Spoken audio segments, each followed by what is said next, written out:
Biological control of Pythopagos mites.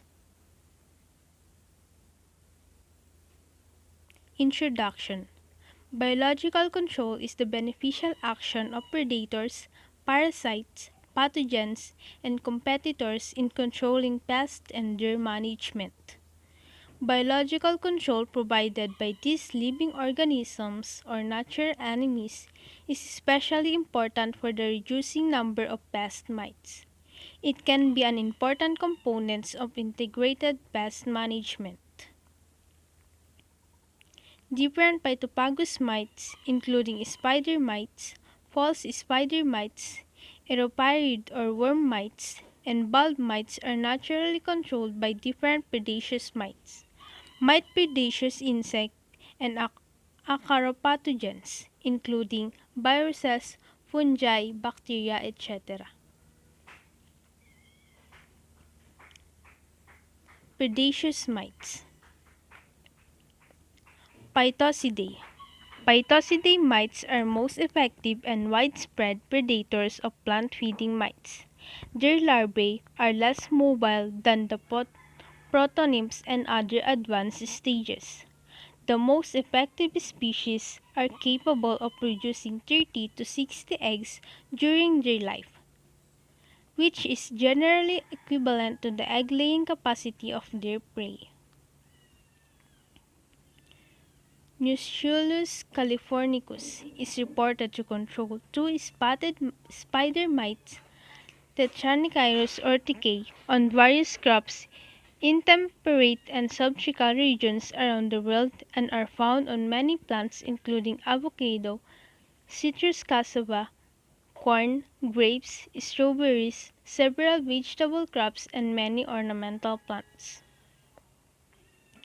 Ambitious fallacies releases during June and July at the rate of 1,000 and 2,000 mites per peach tree infested with spider mites. Panochinus olmi and T. urticae in Ontario revealed that significant control of prey mites is not received in the year of release. Phytophagous persimilis is known as fast-action predator and has been used for the control and management of various spider mite pests under both greenhouses cultivation and under open field condition. This predaceous mite has been successfully used for controlling common red mite, Tetranechus cinnabarris and T. urticae, and the Pacific mite Tetranechus pacificus. Metalluzus has been reported as an obligate predator and one of the successful biocontrol agents of spider mites in vineyards, almond, and apple orchards in the USA. Ambitious seversky has been widely used to control thrips and whiteflies, which serve as carriers of broad mites on their bodies, in sweet pepper crop in Israel and Spain. Ambitious Tetranechirus is also reported to keep the spider mites at low population on several crops in India. Stigmaidae. These mites live in the soil and plants and are usually predators of different species of mites. Some stigmaid mites have commonly been reported feeding on Eriopyid, Tetranechid, and Eriopyedmites. Two general names, Agistemus and Zitzelia, are commonly found on many plant species. Zitzelia marley is reported feeding on European red mites and apple rust mites in many orchards and contribute towards biological control of mites, but it has a drawback of feeding on the eggs and phytocid mites. M. accidentalis and Typhlodomus pierzi mali feeds mainly on eggs and immature stages of ERM and on active stages of apple rust mite. Agistemus longicitus on apple, A. exertus on tomato rustes mites, and Aculus scletendali have also been commonly reported feeding on their prey. Anistidae. Members of this family are fast runners. They are large, reddish, soft-bodied mites and prey on some pests and small insects. Anistis bacorum feed on a wide variety of small insects and mites and is commonly found on bacorants, cereal crops, apple, and other fruits or nuts associated with Aeryopyid and spider mite pests, reported to play an important role in controlling apple rust mites. Anistis gallicis have been reported feeding on crawlers and purple scales. Lepidosopus becki in Florida it consumes an average of 870 females of pest mite throughout its life. Anistis salicinus has been introduced from southern France into Australia to control red-leg earth mites. Halotidus destructor. Connexidea. Members of these mites are quite fast runners and may be red, yellow, or brown in appearance. They are indiscriminate feeders on small insects and mites on diverse crops and in many other habitats. Conaxa capreolus is commonly reported as predator of oriental spider mite, Eutetranicus orientalis. A female mite is reported to consume about 470 spider mites in its life. Conaxoides oliveri is observed in some studies to feed on gall mite, Calyptrimerus vitis on grapevines. These are example image of Connexidea. Thydidae. They are small, soft-bodied, fast-moving mites found commonly on plants and in the soil. Homeopronematus anconi is reported as a good predator of tomato rustes mite Coleus lycopersicii. Loria formosa is also reported to feed on the soft scales Cystiaceae and on honeydew produced by scales in citrus groves. These are example images of Homeopronematus anconi and Loria formosa. Chiletidae. Chiletidae are slow-moving white, yellow, or orange-colored mites having a prominent claw complex with pulptarus carrying sickles and or comb-like setae, as in Chiletus eruditus and Chiletogenus ornatus. Hemichiletia baccari and Cletogenes ornatus have been reported feeding on spider mites and other pests. Erythriidae. They are large, reddish mites, have two pairs of prodorsal sensilla, many dorsal setae, thumb claw, processed with long straight cilia. The larvae are parasites of some arthropods, and the nymphs and adults are predaceous in small arthropods and on eggs of European red mite, Panochaetus olmi. Many Balustroma spp have been reported feeding on scales, insect, and immature stages of mites. Delidae. Mouth parts of these mites are snot-like carrying long palpi which terminate with strong setae but lack of pulpal thumb's claw complex. The prodorsum has two proponent secilia. They are medium to large mites, 0.5 to 3.5 mm, with finely striated integument. Delia depressa is reported as a voracious feeder of some spider mites and springtails. B. longicornis is reported feeding on spider mites infesting grape. Deloids lapidaria is found as an effective predator of the Cernaflia, Smithurus viridis. This is an example image of Delidae.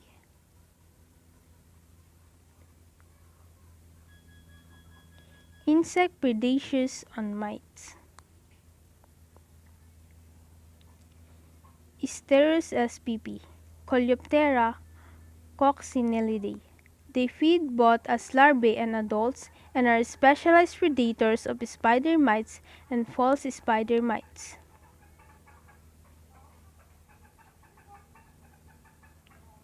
Oligota spp, Coleoptera stapelinidae.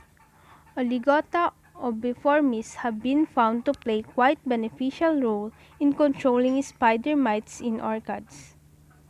O. flavicornis is reported preying on spider mites, Panochinus alumni. O. pygmaea is considered as an important predator of tea mite, Oligarnicus coffea in India. Thrips, Thysanoptera thripidae. Thripidae have been reported feeding on spider mites in different agroecosystems. Skull thrips indicus and Esex maculaltus, both Thripidae, and Aeoloptrips fori and Leptothrips mali, both Paleothripidae, have been reported as Acaropagos. They consume eggs and other stages of mites. Other mites predaceous insect. Some species of Heteropterus bugs belonging to families Anthocoridae, Meridae, and Lygaeidae are also reported as facultative predators of spider mites. Anthocoris nemorum, Orius legisetusus, and Bleparidepterus angulatus have been reported feeding on different spider mites in different parts of the world. Gall mages are also reported as effective natural enemy of some spider mites. Microbial control of Pythopagos mites. Viral diseases. On citrus red mites, Panochytus citri, CRM, virus diseases in citrus groves in California, in Arizona have been reported by some researchers, but observation revealed that application of field collecting material of virus-infected CRM showed better result than if virus suspension obtained from infective laboratory cultured mites. Virus-infected mites of CRM can be recognized by a darker color in case of immature stages, but infected adult mites did not show any color differences from uninfected adult mites. The most conspicuous symptom, however, is the presence of birefringent bodies inside the midgut of the mites. This crystal-like structure probably contained guanine. The virus may cause epizootic in natural population, but only at high density of the spider mites. Next is bacterial diseases. In some studies, field application of thuringiensin obtained from Bacillus thuringiensis reported successful against CRM and Tranechirus pacificus. Thuringiensin has also been reported as potential acaricide for T or TK in some studies, but some studies also reported reduced oviposition in both P. persimilis and T or TK after thuringiensin's application.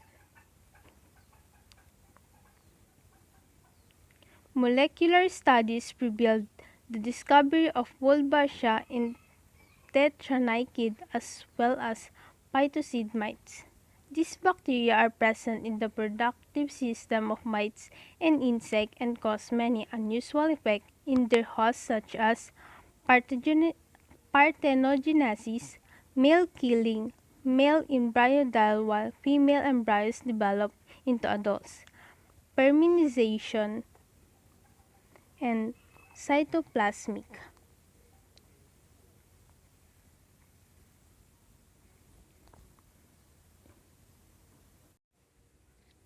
So, both the virus and paper similis application cannot be used in combination. Molecular studies revealed the discovery of Wolbachia in tetranykid as well as Phytophagous mites. These bacteria are present in the reproductive system of mites and insects and cause many unusual effects in their hosts such as parthenogenesis, or infected females produce only females, male killing or male embryos die while female embryos develop into adults, perminization or infected male embryos develop into females, and cytoplasmic incompatibility. Wolbachia is a bacterium that is vertically transmitted to the next generation through the females. It modifies host reproduction in several ways in order to enhance its own spread.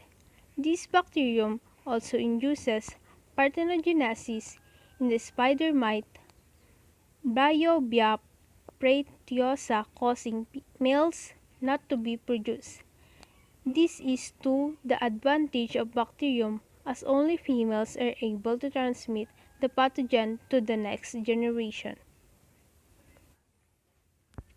Next is diseases caused by fungi. In the fungus phylum, only the order Entomopterales, meaning insect destroyers, class Zycomycetes, contains species that are pathogenic for arthropoda. These fungi are mainly obligatory pathogens of insects and many other arthropods, often with a restricted host spectrum.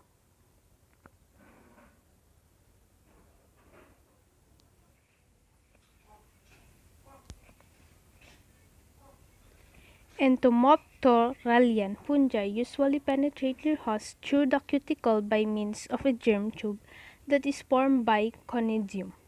Mite-infecting species are mainly found in the family Zygitaceae.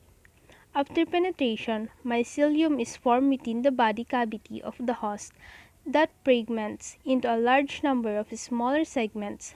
The Hypal bodies are the propagative unit and multiply by budding and by undergoing fusion. The infected host remains fixed to the substrate even after it's dead.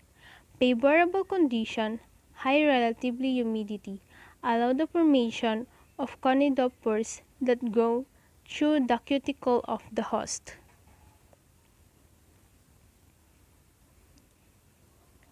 Next is the biological control of weeds by Pythopagos mites.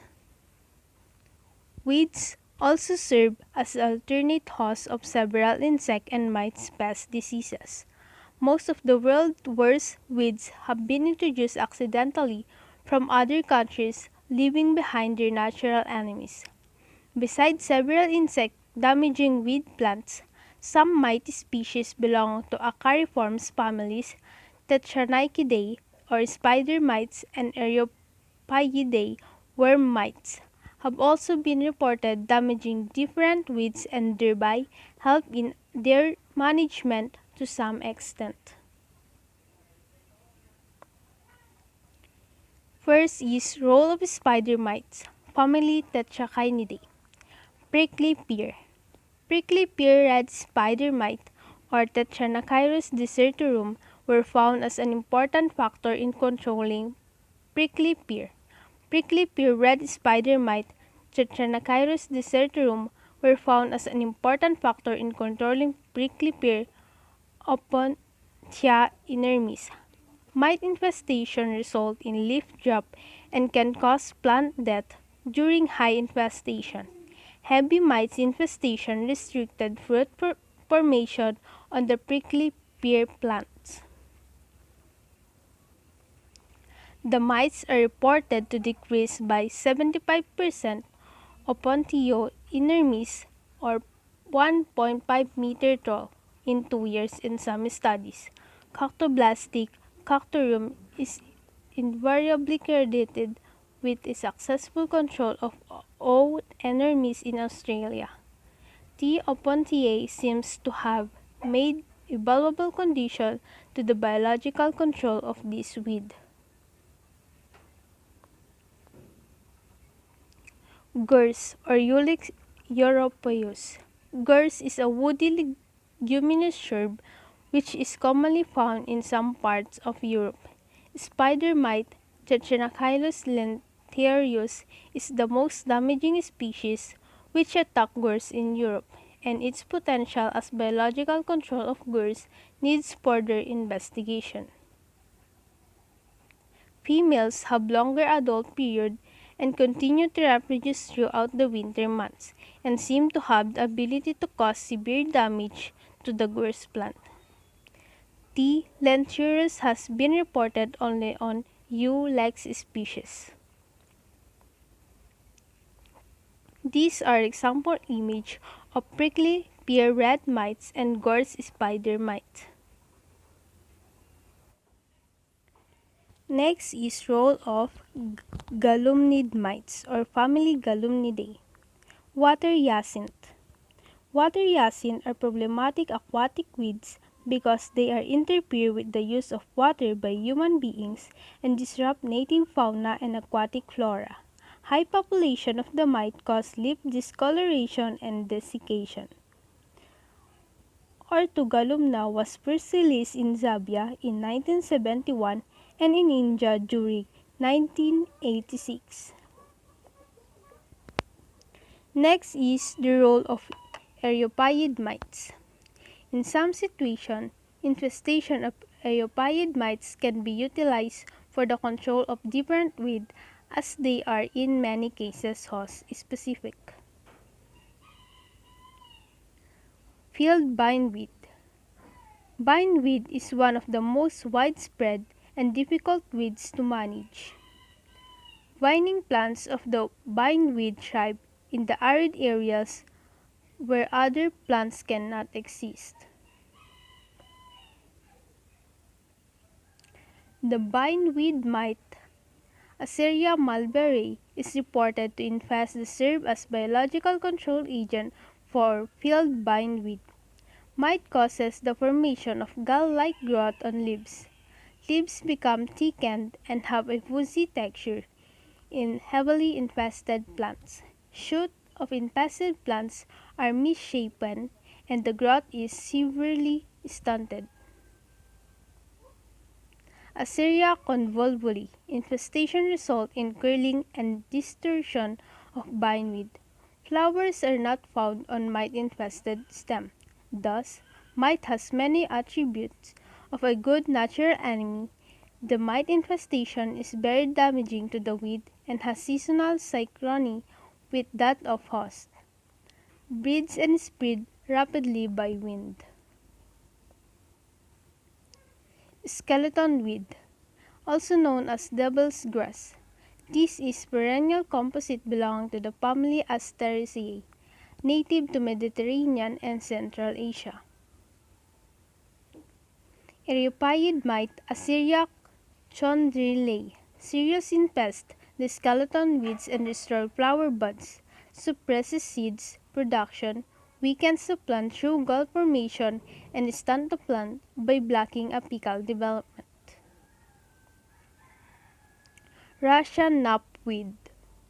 Russian knapweed belongs to the family Asteraceae and is a persistent perennial weeds. Eriopyed mite Aeryopyedmites acrotylonie attack flowers and sterilize aerapens.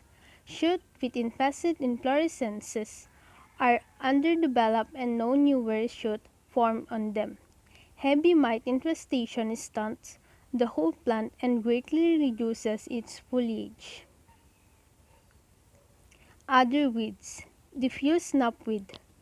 Eriopyedmites Aeryopyedmites centaurea and A. thessaloniae cause pocket-like galls on leaves, and the affected weeds plant looks broom-like. Howari crest. Aeryopyoid Mite Axeria drabae attacks the flower head, and infested plants do not produce seeds. Lantana. Lantana is heavily branched shrub that grows in compact clumps, dense thickets, or as climbing vines. Poison ivy. Infestation of Aerophyllops toxicophagus causes leaf galling and stunted growth of poison ivy in Florida and Bermuda. Summary. Biological control is a beneficial action of predators, parasites, pathogens, and competitors in controlling pests, including insect, mites, weeds, and plant diseases and their damage.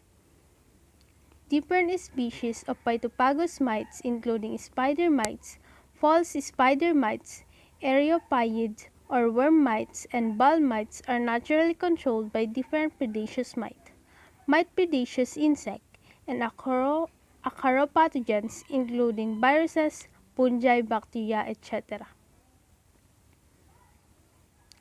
Predaceous mites are also commonly known as micropredators, and they belong to the family Phytopagosidae, Stigmaidae, Delidae, Conaxidae, Thyridae, Anastidae, Clylethidae, and Erythridae. Some representatives of Phytopagosidae and Stigmaidae have been reported very useful in managing pest mites on different fruit crops, field crops, and ornamental plants, both under field condition and under protective cultivation. Phytosid mites, Ulysses californius, Amblyopsis faliacis, Phytochilus primilicis, Metachilus occidentalis, and Amblyopsis swirsky are reported to control pest mites, whiteflies, scales insect, and thrips in some condition. Insect predators, particularly beetles, Sterus spp, and Oligotis spp, and thrips, have also been reported managing successfully pest mites. Microbial diseases caused by virus and fungi, order Entomopteralis, are also reported controlling mite pests in some circumstances. Some spider mites, galumnid mites, and Eriopyedmites are also reported to reduce damage by weeds.